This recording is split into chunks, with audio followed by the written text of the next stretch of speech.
ចាលើនេះគណៈកតពេគឺកំពុងតែស្ដាប់ការណែនាំពីបទបញ្ជានៃការប្រកួតពីលោកអញ្ញាកណាចិនរា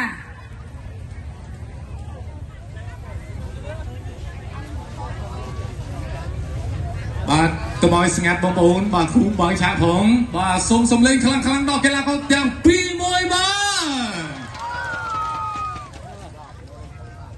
ទចក្រមត្រៀមប្រឹកព្រៀបប្រកួត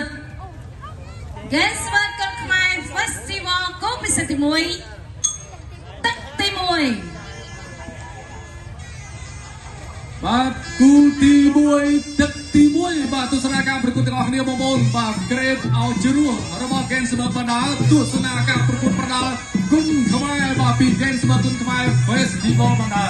បង្គោលក្រហមកីឡាករសិទ្ធិបញ្ញាបង្គោលខៀវថេនមានជ័យមិនថ្មីទេបាទសម្រាប់អ្នកទាំងពីរបាទក្នុងការឡើងប្រកួតបាទសូមតែមានបទពិសោធន៍ស្រាប់បាទដោយលោកទាំងសងនិងលោកកថានបាទជម្រាបជូនបាទពីដំណើរប្រកួតបាទរបស់កីឡាករទាំងពីរបាទថេនមានជ័យបង្គោលខៀវបាទលោកសិនបាទគ្រូសេនបុត្រថេនបង្គោលក្រហមបាទសិទ្ធិបញ្ញាមកពីសក្ការៈគុណខ្មែរវត្តភ្នំតូចបាទបង្ហាត់ដោយគ្រូអៃវិសិនស្ដាំរបស់ថេនមានជ័យបង្គោលខៀវបាទសូមបញ្ជាក់ថាការប្រកួតតែ3ទឹកទេបងប្អូនបាទ3ទឹកអត់ឆ្វេងជើងរបស់សិទ្ធិបញ្ញាបង្គោលក្រហមចាប់ជើងជាប់មុខនោះពីថេនមានជ័យ54គីឡូក្រាម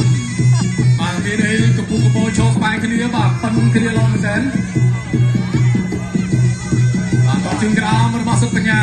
បាទជាយំសាកល្បងកណ្ដាប់ដៃបាទកម្លាំងជើងបាទតឆ្វេងមួយថែមរបស់សិទ្ធិបញ្ញាបង្គោលក្រហមបាទតជើងក្រោមសងវិញបាទជើងស្ដាំរបស់ថេនមានជ័យបង្គោលខៀវបាទសិទ្ធិបញ្ញាឡើងរឹងលើកនេះបាទគឺជាការឡើងរឹងប្រកួតបាទលើកទី10បាទ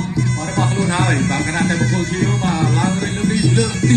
17វាយស្ដាំតឆ្វេងថែមស្ដាំរៃទៀតរបស់បង្គោលក្រហមតស្ដាំសងបង្គោលខៀវអូយតខ្លាំងមែនទែនអូមកប្រឡងខាងលើបាទប្រើក្រាបដៃឆ្វេងចូលដល់ខ្លួនរបស់វិជ័យវាយស្ដាំរបស់សិទ្ធិបញ្ញាអាយ៉ា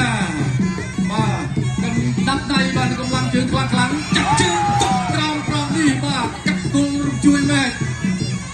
បាទពីថេនវិជ័យបាទបដួលសិទ្ធិបញ្ញាមិនអីទេបាទក្រោមឡើងបន្តការប្រកួតវាយស្ដាំរបស់ថេនវិជ័យសងកណ្ដាប់ដៃស្ដាំរបស់សិទ្ធិបញ្ញាវិញបាទគូបាល់ឆាបាទជួបចិត្តស្វិតស្វាញប៉ុណ្ណេះហើយបាទជាមួយគូក្រោយបាទគឺល្អបាទបណ្ដេញគ្នាគាត់ជើងក្រោមរបស់ថេនវិជ័យធាក់ខៃមួយជើងទៀតឆ្លោមួយរបស់សិទ្ធិបញ្ញាបង្គោលក្រហមគាត់ឆ្វេងជើងក្រោមតែមួយសិនបាទនេះទើបតែចាប់ផ្ដើមទឹកទី1ទេបាទក្តៅម៉ាស៊ីនបាត់ហើយ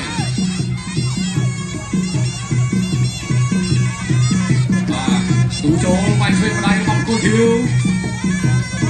វាយស្ដាំរបស់បង្គោលក្រហមជុំគុំចាស់ខែមួយទៀតល្អមែនទែនបាទរបស់សិទ្ធិបញ្ញាសងឆ្វេងរបស់ថេនវិជ័យពេលវេលាក្នុងទឹកទី1ក៏កាន់តែខោយទៅហើយចោតស្ដាំរបស់បង្គោលខៀវថេនមានជ័យខ្លាំងមែនទែនបាទបញ្ញាទុកជាប់ជាយុទ្ធទៅមើលបាទលើក្រោមចូលសងច្រកណាតតជើងក្រោមមួយសិនអត់ដល់ទេ